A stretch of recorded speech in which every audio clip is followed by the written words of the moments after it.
Good evening. Is there anyone here for public input? Anyone for public input? Oh, I didn't even see you there, Council Mr. members, Schultz. how are you? Good, how are you, sir? I'm glad to see you. I was looking at the. I need your name and agenda for address. tonight. Pardon? I need your name and address. Let me see if I can remember. Vic Schultz, 1209 Willow Pond Drive. I was reading your agenda for tonight, and I noticed that you had a request to authorize ADA transition. ADA is a real concern for me, and I wanted to just come to the council and just share a few things with you. Before I get started, I'd like to tell you a couple of quick stories. When I came to St. Cloud, I was the supervisor of a rehabilitation unit here in the state of Minnesota. One of my first clients was a man in a wheelchair who had just finished college and needed a job. Well, he found a job. Problem was, when we got him to the job, we couldn't get him in the building. So we ended up with a forklift to get him into the building.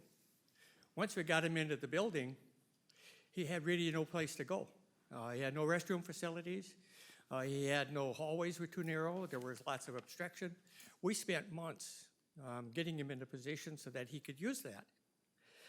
The other story I have for you is when the ledge opened. We had the big grand opening. We had all these handicapped people who came who couldn't get up the ramp. Bill was kind enough to get the chariots out there, and they hauled these folks up, going up the ramp. Well, my consideration tonight is that we're looking at this ADA plan, which will make sidewalks available and curbing and all that kind of stuff. The question I have for you is, where are they going to go when they get on these sidewalks? We've got buildings you can't get into. We've got buildings you can't use facilities for. They can go in and have a drink, but they can't go to the bathroom. If they get into the bathroom, they can't wash their hands. They can't get the doors open to come back out. So my question is, if we spend this kind of money on an ADA study, but we neglect what our building officials are already neglecting, what's the purpose? And I just want to raise that question for you because I think it's a really important question. So I just share that with you. Thank you for hearing me. All right, All right. thanks, Vic. Good to see you again. Anybody else? Anybody else? All right, review and approve council agenda. Move to approve as presented. Mayor, council? Can you add could we- Bill's? Oh, Could we add something about the drought at the end of it? Yep, I added to mine. Okay, Well, I tell you what, Bill, we'll make it an E. okay, thank you. okay. Move to approve as amended. I'll second. Further discussion? All in favor? Aye. Opposed? Passed unanimously. Consent agenda. Item A, approve 6/5/23 council meeting minutes. Item B, authorize purchase of tandem chassis for 2024 budget. Item C, approve performance measures program reduction. Resolution. I'd like to Oh, pull resolution. B. B? Yep. We want to move A and C? So moved. Second. Further discussion? All in favor? Aye. Opposed? Passed unanimously. Item B, Mike? Question on B is, for one, I've never seen before that we are putting things in a budget that hasn't even been started yet. And secondly, I think we really have to look close because of the two things we were speaking at in our workshop. We're gonna be looking at maybe spending some expenses that we've never had to spend before. So I think in this 2024 budget, we're gonna have to be careful as to what should be spent beforehand, even though we don't even have a budget for that year yet. And secondly, added this, I've asked for years to get a list of what vehicles we have and what's being replaced and new vehicles bought and never received it. So I don't think it's a good idea to go ahead with this at this time. When we get into our budgeting, we can probably talk about it at that time. But I think public safety and things like that should come first, even though this is, I imagine, a type of public safety. Um, I think we have to start to be careful for 2024, because I think we're gonna have some expenses that are gonna be over and above what we're kinda used to in the past. Bill can address this, but I'm going to assume that we're asking for this, that it would have been replaced in 2024, and that we're asking for it now because of shortages of vehicles. Correct. Yeah. Councilmember Lindquist, I agree 100% with you. It's very rarely that I've ever come to ask for something non-budgeted, or even in a future budget we haven't even sat and looked at. But today's world with equipment, it's a whole new world. Just us buying pickups is from 2 years ago. We're hoping to get them, but we don't know. We got them ordered, but we don't know if they're gonna come. But they also are coming now at a higher price because of that. So this was approved actually in this year's budget to do it, but we don't, with the pickups that we had ordered and that, we don't have enough money to order this when we go over. So I want to push this because there's no guarantee if we order it, we're getting it. And it wouldn't come until '24. And Pat said there's even a chance that if we did, it might come in '25. This tandem is replacing the original tandem I bought in 2000. So, I mean, we're running on 23, 24 years, hopefully. We can keep it going again. So, yeah, it's a brave new world. As I said, the new trend. MnDOT's looking at some really strange things out there where they're actually leasing and buying down, and I can't even comprehend what they're trying to do, because they can't get them either. So this is only the chassis, and once we see and get more information, yeah, I'll probably put in for the equipment for it. That's gonna push it another probably 130 to 150 for next year. I mean, that's what they're going for, 300 to 350. It's insane. You used to buy them for 175. So there's not much I can do about it. It's just the change, but we gotta start rotating some of this stock out. And that last truck it's seen its days. So, Well, unfortunately, like I said, my that's where problem we're- is, we just got done discussing the fact that our fire department, our police department are all short. Yep. We're looking at ways to help and keep public safety at one of our top marks in the city. And that, what we're looking at, is gonna cost us quite a few dollars, I believe, for retention, for hiring new officers, hiring new fire, if we can hire and find them, we're gonna have to pay. And there's no 2 points about, there's no two ways about it. So when we go into these budgets, we're gonna have to start thinking about those higher rates, not only for '24, but from '24 thereafter. So I think it's a pretty viable thing that we start looking of things that, and it's probably to you is, yes, a necessity, but at this point, I think we better start slowing down and looking how to keep our public safety number one for the city. Well, I will tell you this, that typically in the last couple of years, you've approved a budget for equipment for Public Works anywhere in the range of 300 to 450,000. I'm asking for 154 of that for next year earmarked, done. Right. We'll see what happens after that, but we need to continue to spend it. And I'm gonna say your new benchmark, and you're not gonna like it, is probably closer to 600,000 a year to rotate your stock out. And the I know it's reality, not a comfortable conversation, but it's the reality of the world, and I need to tell you that, as otherwise I'm not doing my job. And that is a safety feature. I mean, It that's, is. that's snow on the ground. I mean, Yeah, we gotta plow the streets. if we don't plow the streets, then our police and fire can't Can't get to get where there they're going anyway. either, so. Yeah, so what's the If I difference? was asking for something over and above what I would even think about asking for next year, I'd have exactly your same concerns. I'm not asking for it because I would never do that. I'm just saying, let's think about putting 150,000, earmark it today for next year.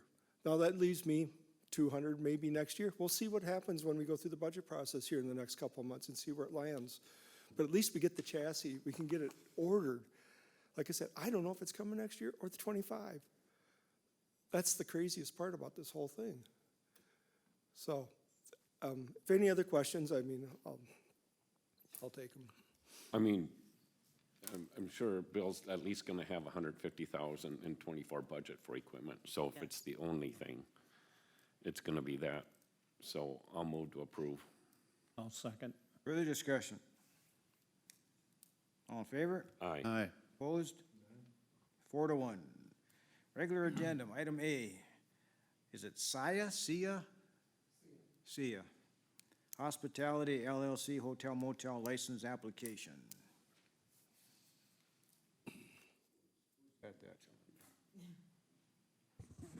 I'm handing it over to Adri. She did all the work on this with the staff. But Yes, absolutely. So a while back, we got an application from Saya Hospitality LLC for the hotel motel license. As you can see in the staff report, the owner would be, and I'm gonna botch your name, Jaish Patel? Jay Patel. And then with the listed manager there. They would be taking over what is formerly known as the Coratel site. As you all know, there is some staff reports from the police department and from the building department and also from Stearns County Health on their input on it, but ultimately, the police chief did sign off on it. So from a staff perspective, there was no major red flags, so. All right. All right, Tony, you got anything to add to that? No, I don't. I think the numbers are in that staffing report reflect Okay. the truth of that potential business, so. All right, All right. Mitch or Jeff, either one of you have any concerns over that? I mean, we've seen your report that some things were fixed and, Thank you. I think that the only thing that we actually need done there right now is there's a window that needs a building permit to be replaced, but other than that, I think it's compliant as far as code goes. okay, All right. Is that both sides or just the one side? just the east side right now, right? Well, I think both sides right now are good to go last time we were in it. Oh, okay, So, all right. Yeah, you can come to the microphone, please. Just give us your name and, that way the audience can hear you too. Thank you. Mitch Anderson, I'm Rinky Noonan, and I'm counsel for Jay and Saya Hospitality. Just one clarifying note, they're only gonna be operating currently out of the east building. They intend to do some remodels on the west building, and then at that point, they'll have the appropriate building inspectors out, health inspectors out, in order to make sure that it's up to code and licenses issued. Okay. But currently, if the license is approved, they would intend to operate out of the west building as immediately as they could with, of course, fixing the window. And then they would look towards the future at the east building, or excuse me, the west building. vice versa, yeah. Yeah. Okay, Yep. Thank you. all right, thank you. Council, got any questions, concerns? Is this gonna be occupied as living space plus motel? No. No, the only occupant will be, the only live-in occupant will be the manager, which there's currently a space Yep. behind the front desk for a live-in manager, but otherwise, no, it'll be short-term motel rental space. Okay. Just one question, what will the name of the motel be? What's gonna be on the name? Like, when I drive by it, what's it gonna say up on top? Hi, my name is Jay Patel. Address is 810 Winchester Street, West Salem, Wisconsin. And currently, when we open, it will be Coratel Inn. Eventually, we're gonna see the business and try to improve. We are here to make better as a city. We're not here to collect junk from St. Cloud. We are here to make it better, city better. So we're gonna try to invest a lot of money into it and make it better so that we can charge more, and then we don't have problem with any other client that they are there for extended stay, or, we're not looking to do any of them, just, hotel stay. All right. Thank you. You're gonna be the new owner? Yes. Okay. And you've read all of our ordinances on that particular area or type of business you want to own. Are you very familiar with how those ordinances read? Due to the fact that we've had 2 or 3 different owners. Last one, we took it away because they didn't seem to want to follow our ordinances. And I think if you're going to take that over, I don't know how many warnings we're going to give out this time. So if you're going to take it over, I hope you run it good. I hope that we don't have the problems in the past that were created there. And I wish you the best of luck if it goes through. Yes, sir, thank you. We are not here to get any warnings. We are gonna run properly, much as possible. This is not first hotel that we are reopening. We bought a couple other hotels as well. I've been in hotel industry for last 20 years, and, I didn't, we have different kind of hotels, bigger hotels, everything, and we're not looking to get any troubles. We just, follow the rules and make it better, We list all our other hotels in the report as well. All right. All right, thanks. Thank you. Council, any other questions or your wishes? Move to approve. I'll second. Further discussion? All in favor? Aye. Opposed? Welcome to Way Park. Yes, thank you. Item B, authorize ADA transition plan contract.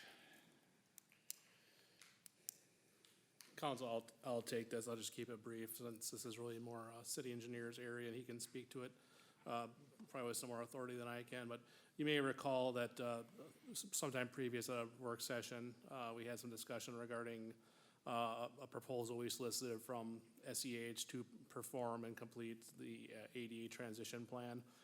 Something we need to do both for just the good of the city and ensuring folks can get around, but also for kind of procedural and requirement basis, particularly because we would have to have that in place to receive any federal funding, which may become available, and we would be likely to pursue in the perhaps near to medium term. This is a slightly updated proposal from the one you saw at the work session with updated, a little bit updated costs. Proposal would be hourly for anticipated amount, somewhere in the amount of $65,400 per city engineer Blommel. I can defer to him to speak on any specifics, but the intent would be to try to knock this out this summer yet, assuming you give a go-ahead to enter into the contract, and they can start sending out folks to do the kind of field audit and measurements and fill in that detail and see what gaps may be in the system and how those can be remedied. All right, John, you said it was 65,000 or $94 an hour, or? I believe it was 65,400. That's estimated amount. The billing is it's hourly basis, so it may vary a little bit. Dave, you got anything? Yeah, basically, if I can get an intern to do it, it's gonna be a lot cheaper, and they're around right now, so. Oh, That's the goal, is to get somebody out there that I can, honestly, the majority of the time on this is field collection of data. There are a lot of places where you have to stick a smart level on and see where grades are and see where we're at. So our plan is to come back with a working document that's useful to us, saying, where are our biggest bang for our buck on the future, saying these are the ped ramps that are really bad, these are the ones that are marginally bad, and these are the ones that are good. And I can tell you most of them are gonna be bad based on just the rules have changed. But we have to do it. We're getting federal funding in 2025, so our window to do it is, it's closing. okay, all right. So this work would be done as soon as possible then, or would it be done over a period of time? It's gonna take a while to get it done. I probably have somebody out there for, I bet you all of 6 weeks, 8 weeks doing ped ramps. It's gonna be an exciting job for an intern, but, You got them getting done before they go back to school. exactly. That's gonna be the goal. is get I'm them out talking there. about the work that, when you come back with your document, that says this, and that has to be changed. I see that period of time is many years. So we use it as a tool to plan our projects. We use it as a tool to target our money best. So where can we do the best bang for our buck? I think it becomes a document that we'll use more than less. I mean, there's a a lot of studies out there that don't see a lot of light of day, but this one is going, we're gonna need to use it because basically we have to. All right. Council, anything else? Move to approve? Second. Further discussion? All in favor? Aye. Opposed? Passed unanimously. Item C, RFP for Public Safety Facility. Yeah, Mayor and Council, in front of you, you have a paper copy. I noticed if you had read it before this evening, page 4 had like the list of schedule and the dates on it.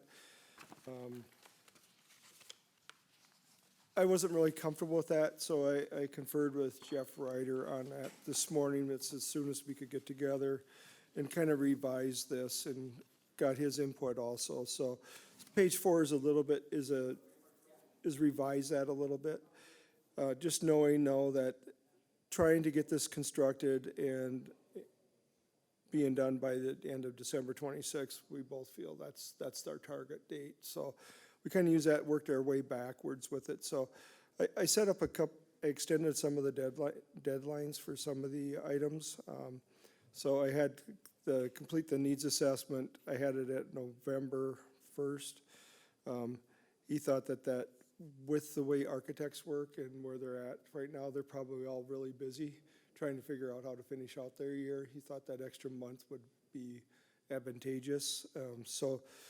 We pushed that back a little bit, and then to report the filings either late December or early January. We'll probably push to the January because we're so busy in December, but it's to be determined.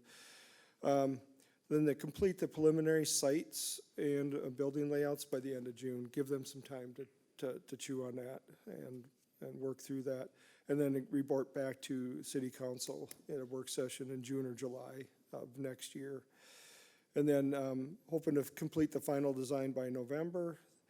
That will give Jeff ample time. If you do approve his contract tonight, that's part of his duties, is to go through that to make sure that we didn't miss anything. And I'm here to tell you, as much as I tried with the Public Works facility and that AMP, it's a daunting task to go through those plans and try to make sure that you got everything covered so you don't have the change orders at the end. You can correct that before it goes out to bid. So shooting for by end of November, and then we look at bidding, and we know that the best time to bid some of this stuff is late winter or early spring, and then hit the ground running in the spring of '25, and looks like got about a year and a half to put it up, and I think that would fit the mark just fine. So that's the only change. That's why I printed it. I believe, Adri, you sent it out in. I updated it on the agenda, so it shows that it was in the agenda. Okay, so I just want to make sure you had at least a paper copy so that you could know. Otherwise, I'm open to any other questions or comments with it, if you guys are fine with it. Yes, the only question I have is, we as a council approve all the work that's gonna be done out there, including when Jeff brings things to us? Yeah. For approval on the construction and the bidding process of this? What are you talking about? Yeah, Are you referring to something No, specific? just the general, when the bids come in for the contract, after we get done and they engineer it, that everything will come through us?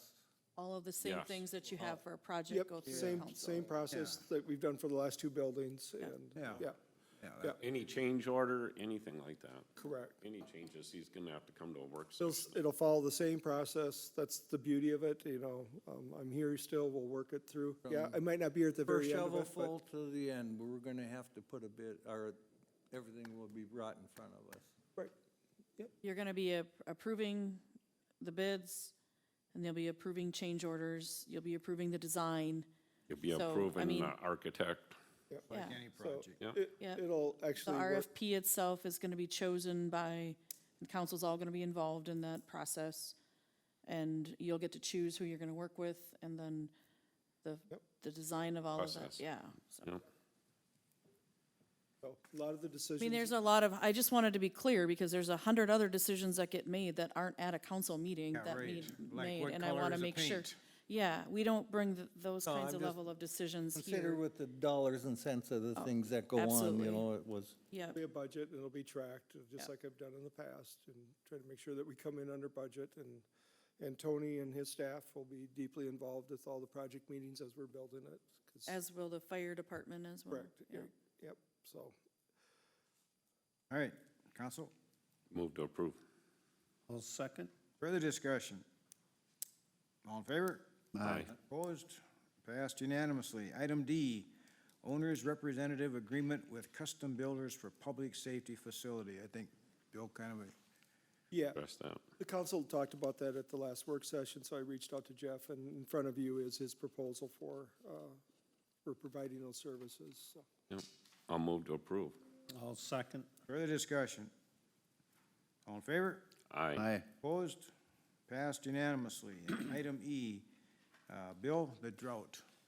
Yeah, council, we are in a severe, make sure I got this all right here. We are in a severe drought. Last Thursday, 2 weeks ago, we were put in severe. That means that we should be reducing our water down to 50% of our January usage. Excuse me, made a decision to hold off on that, thinking that they would put us in extreme last week, and they didn't. They just expanded the severe drought area a little bit more north and east. Every Thursday, they do come out with a new classification. This is run by the DNR. This is not by Minnesota Department of Health. This is DNR protecting the resource. So 2 years ago, we were put into extreme drought in July, August, if you remember that, and we had to go to a total water ban. At this point, I'm trying to mitigate the best we can with the plant operation, is I have reduced City Hall and areas outside the ball fields at Rivers Edge Park to every other day. I have shut off all the water to Public Works and Community Park for any irrigation. We are still watering flowers and flower beds as needed. And the ball fields inside are still being watered. Last time we did this, total ban was a total ban. And if that goes into effect, that means City Hall and Rivers Edge outside the fields would shut down. And we changed the splash pad hours from 11 till 8 to 1 to 7. We're not gonna have a council meeting until the 17th, so that's 3 weeks away. I perceive that if we don't get any more rain, that's a possibility. And that's a trigger for me and the city that we need to bring that down. Like I said before, the plant's stressed, but it's doing okay. Reducing the irrigation at Public Works and Rivers Edge, or Community Park, and then going every other day is helping us a little bit.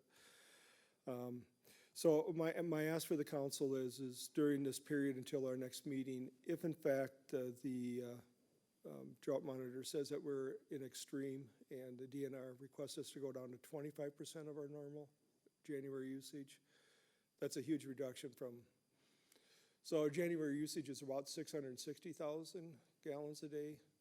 At 25%, that's about 800 to 900. 2 years ago, we met it. It took a couple weeks to get down there, but we finally did meet that. So the bad thing about it is it does stop the cash register, slows it down, but we need to do that for the health of the aquifer. Aquifer is holding okay at this point. I've got one well I'm watching, we're all watching it. I don't perceive that to be an issue, but we're watching that also. So I guess what I might ask is if I could have the council to give me the authority to put a total water ban on if in fact is needed. And then I definitely will let you guys know that we're doing that, and then we'll do the media release and all that. So. All right, council? I'll make a motion that we give Bill the authority to impose a watering ban if needed. Second. Further discussion? All in favor? Aye. Opposed? Passed unanimously. Approved bills. Move to pay the bills. I'll second. Further discussion? All in favor? Aye. Opposed? Bills are paid. Sean, do you have anything? Just that the CGMC conference is coming up the end of July, July 26th through the 28th. I did reserve 3 rooms. We can cancel them all the way up until the day of the conference if we Oh, need okay, to. good. And we should know whether we get Yeah, and this then, month, we should know anyway. yes. And then just that we will not be holding a council meeting on July 3rd, but the next council meeting that we have scheduled will be July 17th. In Thursday morning. Oh, yes, thank you, Frank, for the reminder. We have a special council meeting on Thursday morning at 7 a.m. To consider our 2023 improvements, street improvements. Yep. And Dave has guaranteed me that they will be half of the estimate. Wow. All right, anything else? Dave, you got anything? Bill? One last note on that, the drought. I don't take that decision lightly, imposing that, so I just want you to know that. Yep, all right. John? No, sir. Chief? Yes, sir. Who else is here? The other chief? All right, if nobody else has anything, we are adjourned at 7:03. I have fireworks tickets for any of those of you that might be around here that would like them, some, otherwise I'll give them